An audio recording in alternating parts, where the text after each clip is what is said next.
Hi, it's Jared from Strong Roots Farm, back with another episode of the Great Ohio Homestead. Today, I'm gonna show you how to install your culvert to gain access. So I think this is episode 4. We just did episode 3 about gaining access as well, where we focused on getting our ditch the right shape. Now it's time to put in the culvert. If your ditches are good, you could skip that episode 3 and go right to installing this culvert, which we're going to go through today. Stick around. All right, as we get going, we have a poly or plastic culvert. It is a double-walled construction grade culvert. When you're looking at these plastic culverts, they typically have 3 grades. They're going to have a single wall, which is usually only for like yard ditches, lawnmowers. Small tractors can go over those, but you don't want concrete trucks and dump trucks and excavating equipment going over a single-walled culvert. Then I have seen some double-walled culverts that are PSI rated for culverts, but they're not gonna hold up a concrete truck. I've seen people install those, and then later, after their house is built, it's crushed, they have to dig it back out and put in a bigger culvert. And so we don't want to do that. You want to make sure you get the right culvert. I recommend not going to like a big box store for that. Go to a construction style store. This is a 12-inch double-walled construction grade culvert. I paid $150 per 20 feet, okay? So we're gonna go through what we do, what the process is here, but the first step is getting the right culvert size and the right grade. Now, when I say grade, I'm not talking about the level of the land, that's also grade, but we're talking about the right quality, basically, of our culvert. So we've got our grade of our land, the fall of our property, and I recommend at minimum a 1/2 inch of fall per 20-foot culvert, and that's pretty flat. Technically, you can be almost level with these, depending on your ditches and the grade of the land around you. Usually the grade of the ditch will tell you the grade that your culvert's going to end up. Water needs to flow through it, but if you're closer to level, you're going to want to upsize your culvert diameter to allow more water to come through. Now think about that. We got a 6-foot wide ditch. It has about 2 to 3 feet of low area here that water could run through, and we're going to force it into that 12-inch culvert on that side. Enough water. Water creates more pressure than almost anything. Water does more damage to your property than almost anything else will. More than wind, more than hail. Water can really destroy stuff very quickly. So getting the right culvert size is super important. So how do we fix that? Well, the first thing you're gonna need to do is call your local township or local, governing agency. So this land here, my township, has a 12-inch minimum requirement. So even if I only needed a 6-inch, I have to put in a 12 because they have a requirement. So if they have a requirement, you know that's the minimum size you can put in. That's where you're gonna start. But the second factor is what's uphill. So you have to go to the next property uphill because water runs downhill coming this way. We're gonna go uphill and see what size that guy has. It's also a good time to meet your new neighbor. But you're gonna go up. If he has a 16-inch culvert and he's above you, you need at minimum 16 inches here. That's very important. His water is gonna come faster than the 12-inch will handle, so you have to be at minimum the same size. Now in our case, we kind of have a special circumstance because up there, there's only a 3-inch pipe. That is the peak. That tobacco barn is the peak of the road in this road. So the water goes that way from the tobacco barn and then this way from that tobacco barn. And so the water travels each way. He doesn't really even need a culvert up there. But when the county says you gotta be bigger or equal to the guy above you, I could put in a 6-inch culvert here. Well, they have a minimum, so we went with 12. So both of those points are important. Now, most of the water, you have to think about where does the water come from? Most of the water that's gonna be in this ditch comes from our property. It doesn't come from up the road. What we have to worry about though is where does it go when it comes out of our culvert? Well, out of our culvert, it comes out and goes down this way, obviously. The good thing about this piece of property is our culvert to that tobacco barn was pretty level, but Our culvert is right here. From here, we have a lot of fall, like 6 inches every 10 feet. So the water is easily going to get away from our culvert, allowing it to hold more water or move faster through it because the opening. So when I dug this culvert in, I got my traditional 1/2 inch per 20 foot section. And then right immediately, this first 15 feet, 20 feet right here, I dropped down 6, 8 inches very quickly so that the water can quickly get away from my culvert in my driveway, allowing it not to ever clog up, allowing water to flow out freely. But I don't want it to drop off so quick that the water becomes a rapid and causes erosion. So we tried to make this as smooth and as level with the natural grade as we could, and that's important. Now let's talk about the actual physical culvert. Now, if you've been following along going episode by episode, we talked about this a little bit in the last episode. As we install this culvert, not only do we have to think about the water flow and how deep it is, but we have to think about how are the guys going to bring us gravel. We have a single lane road. This is causing me a problem. Big tandem axle dump trucks that bring 20 tons of gravel each load cannot get off this road without dumping their gravel on the road.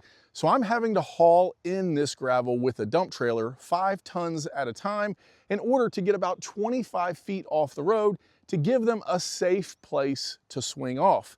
When you're looking at a piece of property, think about that. Do you have a dump trailer? Dump trailer rentals are $150 a day here. Could you do that in a day? How far do you have to go to get gravel? How much is gravel going to cost you? I'll tell you, it's almost triple to get it at one of these little yard construction sites where they put small skid steer loads in than it is to go straight to the quarry. You need to think about that and price that out. This entrance could cost you $1,000 with just gravel, or it could cost you $3,000 if you have to haul it all yourself. Now my culvert's about halfway in, and that's why I wanted to shoot this video at this point. We put the culvert in, just the plastic piece of pipe. We put a little bit of dirt up to it to keep it from rolling. We packed in our dirt, and you'll see us going side by side here where we took and we graded this all out first, got all the way down to clay. We took all the topsoil off because that will just sink down in anyways. We want to get down to a hard surface. We put clay and packed it in tight back around that culvert. That does save a little bit of gravel. Now, if you're an excavator, that's probably not the way you want to do it. There's pros and cons here. So you save gravel doing it yourself by putting some of that clay back around the culvert, but that clay is going to sink more over time. So there's going to be more repair. So if you don't have a skid steer or a tractor on hand all the time, you probably just want to leave the soil bare and use only rock. The rock won't sink as bad as the soil will. But for me, I saved a bunch on gravel, probably a load, which is about 500 bucks. And then I don't mind putting a quarter of a load later when I get tracks from big trucks in it. I'll fill those back in and I save that money. It's more work, more equipment, but that's the way we did it. You saw us grading there. So we get the culvert set in place, then we put this black fabric on it. Now this is geotexed fabric, okay? It comes in 2 kinds at my local construction place. There's one that's more of a cloth fabric style, which I like around basements, I like on playgrounds, I like in areas that don't get a lot of travel. But this kind that we have here is more of a plastic polymer kind. It's woven together. It has a higher weight rating than the fabric does, and it stretches a little bit better than the fabric does. So we chose to go this. For a 15-foot wide roll that was 500 foot long, I paid $480. Now this is kind of important, and you need to think about this when you put this down. And there are people that do this both ways. So there's not a hard, fast rule. The only hard, fast rule I'm gonna give to you is don't put rock below and above your fabric. That's what will cause this fabric to tear when the rocks rub against each other. So we put the fabric down on the soil and then rock above it, and that's very important for us. The problem, the question, the argument that I've had with different excavators is, should that fabric go under the culvert or over the culvert? And I've seen guys do it both ways. Because we packed in soil next to our culvert, this time I went over the culvert. The problem happens is if you get it too tight over the culvert, when you start to smash down gravel, it stretches and it puts pressure on your culvert. The weight of that gravel isn't just on top of the culvert, it will stretch for about 4 feet wide where the fabric is pulling all that down. So the way we handle this is the first run we run parallel to our road. So we went 15 foot wide, puts a split in the fabric. We overlaid it 1 foot, and also we bunched it up. So I pulled about 3 inches up on top of my culvert and put rock on it. So as it sinks down, that fabric has room to work a little bit. That's just my method. Let me know if you think that's right, but that's the way we chose to do it here. So we put our fabric down. You can use some garden stakes that look like this if you're working by yourself. We used some logs and had some other people to hold it down. Once you get gravel on it, it is fine. But you get the fabric down, you get it tight, bunch it at your culvert, stake it down, and start dumping gravel on it slowly. The key is don't try to go too thin on your gravel. If you're back rating or you ever get any bucket into that, you've just destroyed your project. You just dug into the fabric and now there's a place for grass to grow up, a place for mud to come up through, and the rock to sink down in the soil. That's what this fabric is meant to prevent. So from this view, you can kind of see what we did. We've got some crinkles around our culvert right here. We've started to put gravel in, enough to get a truck off the road over there. I still have to haul a few more loads, but wanted to get this in, and it also let us pick the shape of our driveway. Now we're kind of wide here, and we're wide because single lane road. So we put 60 foot of culvert in, and 42 feet of that, just because I accidentally went 2 feet too long with when I was digging, but 42 feet is gonna be driveway. That will allow me to swing a big cattle trailer out and get wide out on the road, not falling off the edge of my culvert. It'll also allow big trucks that are gonna bring trusses and building material in and not tear up stuff. But I also have one more trick. The other thing we like to do is extend our culverts past, so I said 60 feet, but only 42 feet was driveway, and we cover it with dirt. Now there's pros and cons to this. If you want a nice rock ledge and then immediately gravel, this won't work for you, but we like to put this dirt here because if a big trucker gets off my gravel, he's not falling over the edge of the point of my culvert and crushing it. He's going in my yard and he makes a rut and he knows that's bad, but I can fix the dirt easily. It lets him know, don't drive over here.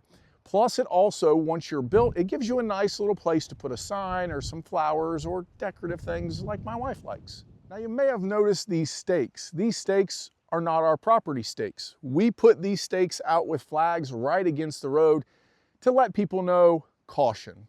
This is not the right way to do it.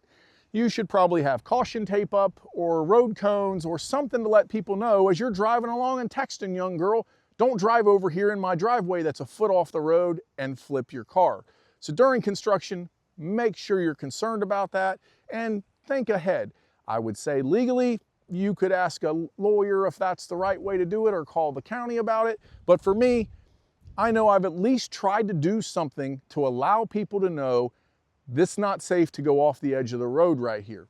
Later, they're welcome to pull in my driveway and let somebody pass. All right, well, there you have it. Let's go over the key points though. Culverts. Call your county or your commissioner or whoever to figure out what the minimum size is.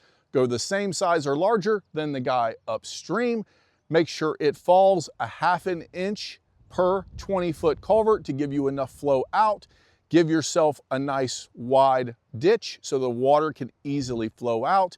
We like to put dirt on our ends to give us a wider path so trucks don't crush our culverts. That's kind of a safety thing and a beautification thing. We use fabric first, and then we use what we call a 304 stone here. It's a mixed crushed stone. It has stuff all the way from like a tennis ball size all the way down to pea gravel mixed with limestone crushes. It packs really tight. You're gonna put that on top of your fabric. You wanna be level at the road if possible for the first 25 feet. That makes it easier to get on and off.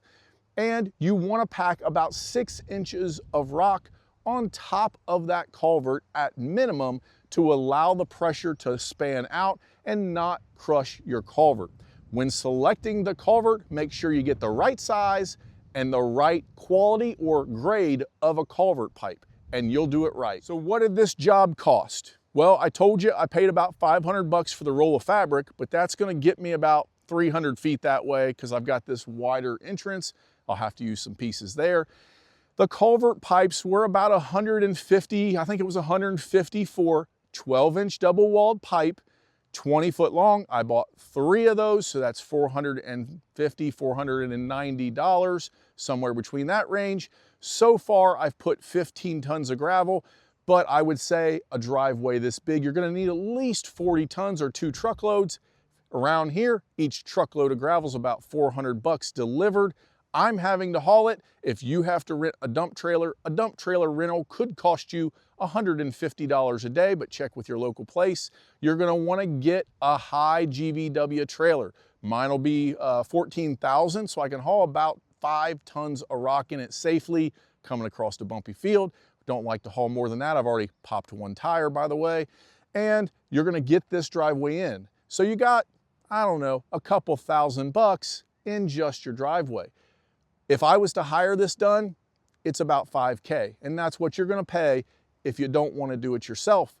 There's a lot that goes into this. If you're not comfortable, please hire it done. The next video is gonna be on watershed, where we'll also talk a little bit about entrances. If you don't have a nice level entrance like we do from the road onto your property, there's a lot to consider there as well. I would definitely get an excavator out to help you with that. We'll get into that in the next video, but we appreciate you watching. Until next time, have a good one.